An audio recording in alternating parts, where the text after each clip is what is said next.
তামান্না আহমেদ আপু প্রশ্ন করেছেন। আসসালামু আলাইকুম ভাই। ওয়ালাইকুম আসসালাম। আমি স্টুডেন্ট ভিসাতে ইউকেতে আসি ডিপেন্ডেন্ট নিয়ে, এরপর পিএসডব্লিউ তে যাই। পিএসডব্লিউ থেকে থাকা অবস্থায় আমার বেবি বর্ন হয়। পিএসডব্লিউ তে আমি একা কেয়ার ভিসাতে সুইচ করি এপ্রিল 2025-এ। এরপর আমার বেবির জন্য আমার ডিপেন্ডেন্ট হিসেবে অ্যাপ্লাই করি, আমার বেবির ভিসা পেয়ে যাই। আমার কোশ্চেন হলো কেয়ার ভিসায় ডিপেন্ডেন্ট অ্যালাউ না, বাট আমি আমার বেবি ভিসা পাই। এখন কি আমার হাজবেন্ডের জন্য অ্যাপ্লাই করলে ভিসা পাওয়ার কোনো পসিবিলিটি আছে কিনা? কাইন্ডলি আনসার দিবেন। ধন্যবাদ তামান্না আপু আপনার প্রশ্নের জন্য। বিষয়টা হচ্ছে কি, কেয়ার ভিসাতে ডিপেন্ডেন্ট আপনার 11 মার্চ 2024 এর পর থেকে কিন্তু অ্যালাউ করছে না হোম অফিস। বাট এখানে প্রশ্নটা হচ্ছে যে যদি কেউ পরবর্তীতে যায় তাহলে কি হবে?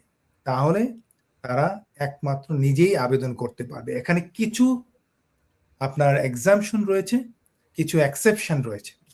এক্সেপশনটা হচ্ছে যে যদি কোনো ইউকেতে বেবি বর্ন হয় তাহলে বেবিকে আপনি ডিপেন্ডেন্ট হিসেবে অ্যাড করতে পারবেন, যদি এখানে অবভিয়াসলি হাজব্যান্ডও কোনো না কোনো ভিসায় থাকে।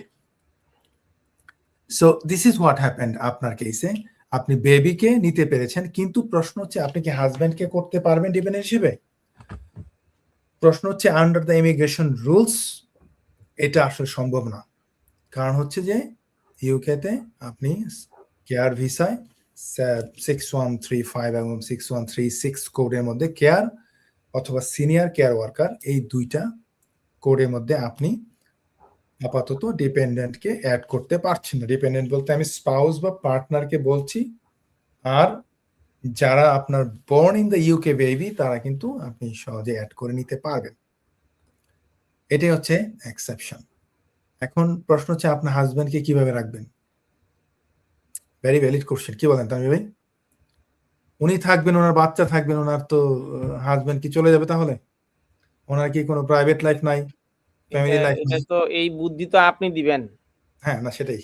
তো আমার প্রশ্ন হচ্ছে যে ইয়েস, অফকোর্স আপনি under the immigration rules dependent হিসেবে অ্যাপ্লিকেশন করতে পারছেন না, but on the other hand আপনি আন্ডার হিউম্যান রাইটস আপনি কিন্তু আবেদনটা করতে পারবেন।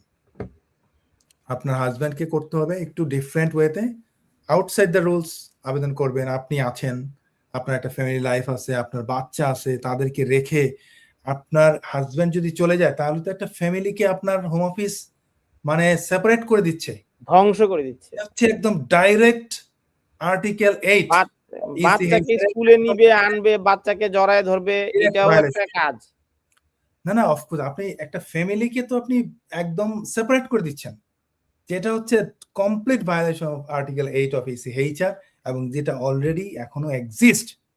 যদিও নাইজেল ফারাজের মতো নেতারা বলছেন যে তারা ছেড়ে ফেলবেন, ফেলে দিবেন, উড়িয়ে ফেলবেন, হ্যাঁ, এখনো কিন্তু এটা এক্সিস্ট। দ্যাট মিনস হচ্ছে যে তামান্না আপুকে বলবো, আপনার হাজবেন্ডকে বলুন, নাইজেল ফারাজ টের পাবে যখন বিয়ে শাদী ইউরোপের সাথে করে, ফ্রান্সের সাথে করবে। ফ্রান্সের এই নাইজেল ফারাজের দেখা গেল এক বন্ধু ফ্রান্সের কোনো এক মেয়ের সাথে প্রেম হয়ে গেল, তখন নাইজেল ফারাজ টেরটা পাবে। খুঁজে দেখলে দেখবেন পাবেন যে তারও বন্ধু বান্ধব রয়েছে কোনো যাদের এক ব্রিটিশ নাগরিক হয়তো আইরিশ একটা মেয়ের প্রেমে পড়ে গেল চোখ দেখে, তখন দেখা যাবে যে আর আনতে পারতেছে না, বিষয়টা বলেছেন। আমি একটু বলি, এখানে ইউকে সাথে কিন্তু আয়ারল্যান্ডের একটা আলাদা এগ্রিমেন্ট আছে, তো যেটাতে আপনার একটু এক্সট্রা সুবিধা পাওয়া যায় আইরিশ ন্যাশনাল হিসেবে। আমি ইউকে ন্যাশনাল হিসেবে আপনারাও পাবেন। আরে প্রেম কি শুধু আইরিশ দেখে হয়? কথা বললাম, আমি একটা কথার কথা বলেছি, আইরিশদের একটা প্রবলেম আছে। জি, তো এটা টের পাবে নাইজেল ফারাজ। এগুলো হচ্ছে ভোট পাওয়ার জন্য বলে আর কি, জীবনও এগুলো পাস করাইতে পারবে না। আরেকটা জিনিস আগে থেকেই বলি, এই যে উনি যে এত কিছু প্ল্যান করেছেন, যে উনি 5 বছরকে 10 করে ফেলবেন, 10কে 15 করে ফেলবেন, যারা আসবে তাদেরকে 30 করে ফেলবেন, মানে এটা মনে হচ্ছে যে একটা সংখ্যা আর কি, বুঝছেন না? যে তুমি 10 টাকা দিলা, এই ধরো আমি 20 টাকা দিলাম, মানে এরকম বিষয়টা হচ্ছে এরকম আর কি, যে আমি টার্ম কার্ডের মতো আর কি, বুঝছেন না? তো এটা কিন্তু এই ইমিগ্রেশনে বা এই বিষয়টাতে চলে না।